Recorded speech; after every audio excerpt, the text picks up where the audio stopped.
매일 공감 연습 강의 212번, 8장 공감 연습 구체화 기술, 일반용 구체화 문제 13번, 부탁했다가 상처만 받았어요.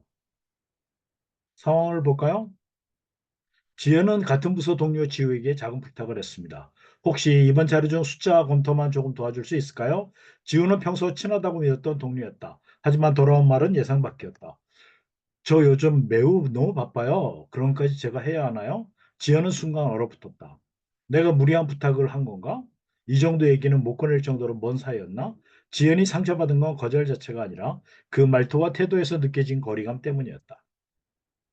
지연의 마음을 살펴보면 감정은 서운하다, 당황스럽다, 무안하다, 위축이 되다. 이런 것이 있겠죠. 여기서 어, 그 상대의 마음을, 지연의 마음을 공감을 해본다면 예상하지 못한 반응이라 많이 당황했겠네. 가 하면은 아주 훌륭한 공감법이 되겠습니다. 욕구는 존중받고 싶다. 그다음에 관계의 온도를 확인하고 싶다. 그다음에 최소한 무리하지는 않길 바란다. 생각은 내가 무리한 부탁을 한 것도 아닌데 왜 저렇게 말하지?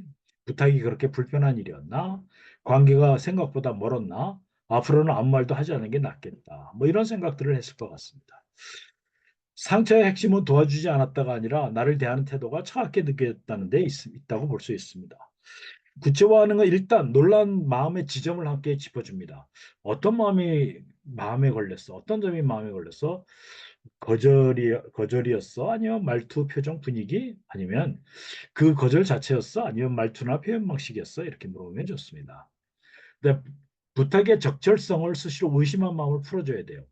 부탁은 누구나 할 수 있는 자연스러운 일이다. 들어줄 수도 있고 거절할 수도 있어. 근데 문제는 내 부탁이 아니라 반응이 너무 딱딱하게 느껴졌다는 거지, 거리감이 좀 느껴졌다는 거지, 이렇게 어, 얘기해 주면 좋습니다. 그다음에 상처의 본질이 거절이 아니라 거리감이었음을 짚어줍니다. 거절은 괜찮은데 표현이 마음을 움츠르게 했던 것 같아. 그 말이 선 긋는 느낌으로 들릴 수도 있겠다. 이렇게 해주면 관계의 욕구를 다시 균형 잡도록 도와줍니다. 이번 일을 통해 어디까지 부탁할 수 있는 관계일지를 알게 되었네. 그건 잘된 일이네. 한 번의 반응으로 내 가치까지 흔들릴 필요는 없어. 이렇게 얘기하면 좋습니다.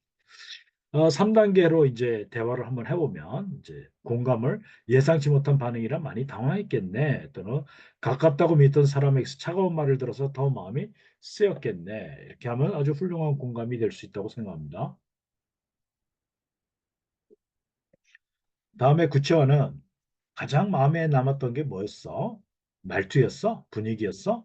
아니면 그런 것까지 제가 해나요 하는 말 때문이었을까? 이렇게. 그다음에 위로와 성실성 표현은 부탁은 자연스러운 일이야. 마음이 상한 건 너무 이해돼. 상대의 반응이 아쉬웠던 거지 내 잘못이 아니야.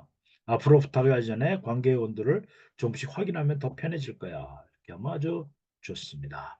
생각을 보태는 마음의 길. 거절은 관계를 끊는 말이 아니라 서로 경계를 배우는 말이다라고 하는 거. 사람 사이의 경계는 아주 중요하죠. 유쾌한 후의 개그 같은 일상. 남편의 일기입니다. 7월 17일. 아내가 애를 보라고 해서 남편 아이를 뚫어지게 쳐다보고 있다가 머리통을 얻어맞았다. 7월 18일. 아내가 빨래를 개주라고 해서 남편은 개에게 빨래를 줬다가 복날 개 맞듯이 혼났다. 7월 19일. 아내가 스타키를 돌리라고 해서 남편은 스타키를 힘껏 돌리다가 행주로 눈탱이를 맞았다. 7월 20일. 아내가 커튼을 치라고 해서 커튼을 툭툭 치고 있는데 이번엔 얼굴을 핥히었다. 네.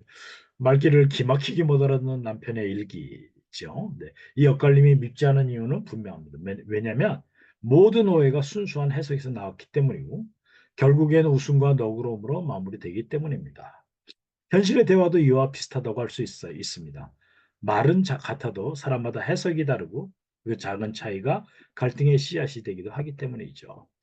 오해는 말이 아니라 해석에서 생깁니다. 심리학자이자 관계 연구자인 프랑크 슈렘터의 말입니다.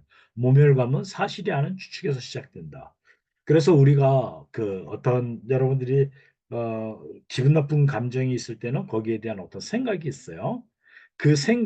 이 생각이 사실인가 추측인가 이걸 물어보는 훈련을 하시는 게 좋습니다. 우리는 타인의 말보다 내 기분, 내 상황, 내 경험을 기준으로 해석합니다. 그래서 아직 사실을 확인하기 전에 날 무시했나? 내 부탁이 귀찮았나? 라는 감정이 먼저 만들어집니다. 오수영 작가는 말합니다. 사람은 오해하는 동물이다. 굉장히 놀라운 말이죠. 그러니까 오해는 대화의 필연적인 구성 요소입니다. 완전히 없앨 수 없다는 거죠.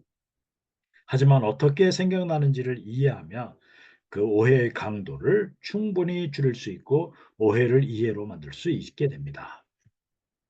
거절 연구자인 지하장은 이렇게 말합니다. 거절은 그 사람의 상황과 감정을 반영한 하나의 의견일 뿐이다. 네, 즉 상대의 말투가 차가웠던 것이 내 가치 때문이 아니라 그 사람의 사정 때문일 수도 있다는 뜻입니다. 그래서 관계의 지혜는 왜 그렇게 말했어보다 혹시 다른 해석도 가능할까를 묻는 데서 시작이 된다고 합니다. 기억하기, 말의 의도는 가벼워도 상대가 느끼는 느낌은 무거울 수 있다. 우리는 말이 아니라 자기 경험을 통과한 해석에 반응한다. 나한테 왜 그랬을까보다 혹시 다른 이유가 있었을까가 관계를 살린다. 오해는 자연스럽고 이해는 연습을 통해 깊어진다. 말은 유머가 되지만 이해는 관계가 된다. 좀 좋은 말들이죠. 기억해 주시기 바랍니다.